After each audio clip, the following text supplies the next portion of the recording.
good morning गासैखौबो नै आङो दा दङ बिजनियाव मेकआप खालामनो थाखाय फैदों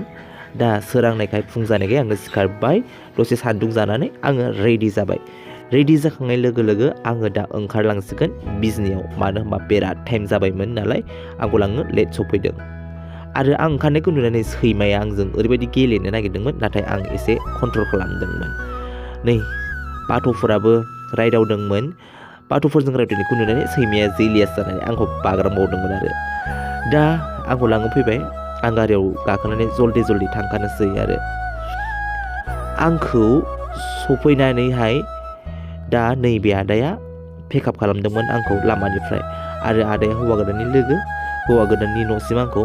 आदाया लानानै थांदोंमोन सफैनाय लोगो लोगो जेबो लेट खालामालासिनो आङो हिन्जाव गोदानखौ देलायहोदोंमोन मानो होनबा आङो थाब हिन्जाव गोदानखौ देलायहोखांनो